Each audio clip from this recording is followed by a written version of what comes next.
Good morning and welcome to our program. This is going to be a great feature for you to maybe take some notes, get some ideas, and for sure get some inspiration from Mark Linton, who's spent a lot of time with the homeowner here putting together an outdoor living area, an outdoor kitchen, and a wonderful looking fire pit. We're going to talk about those items here. Mark, congratulations.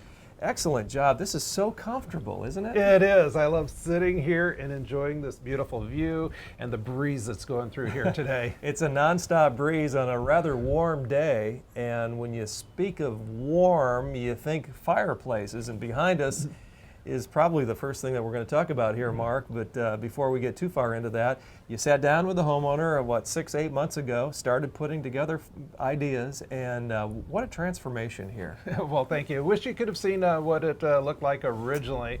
And what we had here to work with was an old, very tired deck, as well as a patio, along with some brick walls. It was a pretty good size area, but unfortunately it was all these different levels. It was chopped up, and the homeowner really couldn't utilize it to its fullest extent. And what their wishes and dreams were to create something large enough so they can get their family get-togethers here that would accommodate a larger group of people. Yeah, family is very important to this homeowner, as it is for many viewers. Talk about some of the items, including the fireplace here. Can you, Mark? Isn't that beautiful? Yeah. That is the focal point. And what the homeowner has done is actually purchased some new furniture that hasn't arrived yet. And we're going to have a love seat, a couple of side chairs, and a coffee table, all facing the fire pit. And Craig, directly behind you, something you may not have realized, as well as the viewers, we've got this wall here, and it is specifically designed at an 18-inch level, and we call that a seat wall. Yep. And that is built-in seating, and you may wonder why it's only on one side and not the other.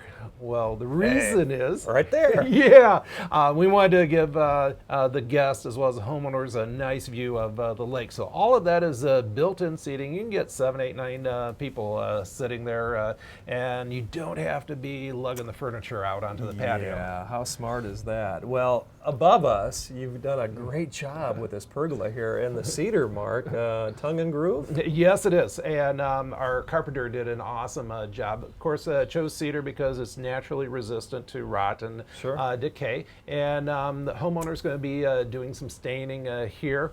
But yeah, beautiful work, and gives us also a nice airy feeling. We've incorporated the outdoor ceiling fan as well as a light fixture. Also have provisions made so a TV could be added above the fireplace. Very cool. And you've got lighting on the columns. Very nice. You know, at nighttime, this takes on a whole nother feel. We've got LED lighting underneath the caps of the columns, and also incorporated throughout the outdoor kitchen. We also have a combination of path lights and spotlights, which highlights the landscaping. Also makes it safe for guests to easily walk around in the evening. So it's practical and it's beautiful, and when you talk about those things, you also think about a kitchen, and outdoor kitchens are hot right now, Mark. And Yes, they are. let's walk over and take a look. Okay. Ah, yes, Mark Linton, outdoor living at its finest. And what outdoor living space, you know, what would a space be like without a kitchen, outdoor kitchen? And here we are. You know, friends and family love to gather around a kitchen, and especially an outdoor kitchen like this. We've got the barbecue over here. Head of the household can be over here grilling. Friends and family can gather up around the countertop here. And what we did was position this so that all of these seating areas could actually take advantage of this incredible view of Barren Lake that we've got here. Yeah, it is fantastic. Well, this concrete surface really intrigues me. It's unique, isn't it? It is, and it's also very low maintenance. This is hand cast and hand polished concrete countertop, and the thickness is 2.5 inches in thickness, so it's not going to go anywhere. Yeah, and it's a different height than what we see over here in the other area. Thanks for noticing. Yes, we've got bar countertop height here, which is also perfect for serving guests. And then over here is food preparation level. And it's a continuation of the level that we've got around the barbecue. Mark, talk a little bit about what went into deciding on the color patterns here, because I know it's very dominant. You know what, color is really important to me, Yeah. as well as it is to the homeowners, and we did not want this to look like an addition. We wanted this to blend with the original architecture here of the house. So what we did was stand back and kind of took in the elements that we've got existing, and noticed the shingle, noticed the siding, as well as the trim around the doors and the windows. And what we came up with were some colors that actually blended with that. And if you look close to our stone patio, you're going to see what we call a range of colors. It's just not one solid color. We've got lighter colors and darker colors, but it's all in the grays and tans, and then just a little hint of burgundy. And then we've used this charcoal banding as an accent. Yeah, and I bet when lighting appears in the evening hours, these colors really pop, don't they? They do. And in the evening, it really transforms into an incredible outdoor living area. These are some low voltage LED lights, which we've got incorporated underneath the countertops, and they're also incorporated throughout the columns as well. Views are just tremendous here, as you would expect. And we're looking right over the fire pit. What do you say we walk down there and take a closer look? Okay. Well, Rick is the homeowner, and Rick, congratulations. A wonderful piece of property here, and what a job Linton's has done, really incorporating a dream that your whole family had, your wife, yourself, in the planning stages with Mark. It started several months ago, didn't it? Yeah, I want to say it started last fall. Last summer is when we started thinking about the plans. We met with Mark late summer, and then we got it going in the fall. What do you like most about what's happened here, Rick? Well, right now, I mean, if you had a picture of what we had before, it was basically just a wooden deck with a complete wooden railing completely around it.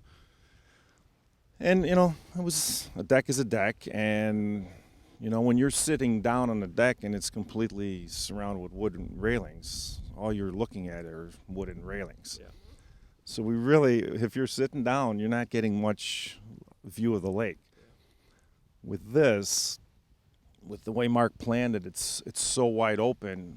When we sit up there now, we've got a complete view of this whole end of the lake, and that's what is our favorite thing right now. Well, it was fun talking to Rick. He likes what you've done, which is always a good thing when you satisfy the client's needs. And putting the finishing touch here, Mark, the beautification, the plants, trees, shrubs, that's really the finishing touch, isn't it? It is, and what we've got is a lot of hard surfaces here with all this brick and block, and we wanted to soften it as well as beautify the outdoor living area, and that's when all the landscaping comes into play. We call this the hardscape, we call this the softscape here. In the hardscape, and we didn't really touch on this too much though, at one point it's level with the door, so it's easy access. It is, and what they had here were several steps going down, and when you walk out of your house and you've got things that you're carrying, some serving trays and that, you actually have to move them aside to navigate steps and that. We no longer have to worry about that. It's at the same exact level as inside floor. What went into some of the planning here when you look at what you've done with the plants? I know you've got a sunny side to this architecture, and then the design on the other side more shady. You're correct. Two very, very different light conditions. And because this is an outdoor living area, really want to concentrate on summer colors and want to go with a plant selection that's blooming during the summertime. We've got these beautiful gaillardia here, which continue to bloom spring, summer, and fall, also known as blanket flower. One of my favorite flowers here, which are just starting to develop some of these flower buds here, these are called crocosmia. They're in the lily family and beautiful, dramatic, bright red colored flowers, which will continue to bloom up until frost. Very good. And we continue here. We did see a rose bush, by the way. You've planted one of those, most didn't definitely. And this is a cute little tree here. We really want to respect the view from not only the house, but from the raised patio as well. So we've got this little dwarf Sergeant Crab tree here. This blooms with pink colored buds opening up to white flowers, and the nice thing about this is a homeowner is assured that it'll never get too tall to block the view, but gives us a nice focal point. And you're not blocking any views on the other side here where we see the shade, are you, Mark? No, not at all. And for another focal point here, we've got a beautiful red Japanese lace leaf maple. Maintains those red burgundy colored leaves spring, summer, and fall. Contrasting colors here with these moonbeam coreopsis, which also bloom all throughout the season. Excellent. Well, a great idea here, maybe for you to implement. And the best way to get that started is to give Linton's a call or go online at lintons.com. A lot of variety here, and again, I've got to underscore what Rick said. The best part of this whole place here is the view. Wouldn't you agree, Mark? It is. It is. Well, our thanks to Rick. We've got a whole lot more coming up here in the segment. So stay with us, we'll be right back.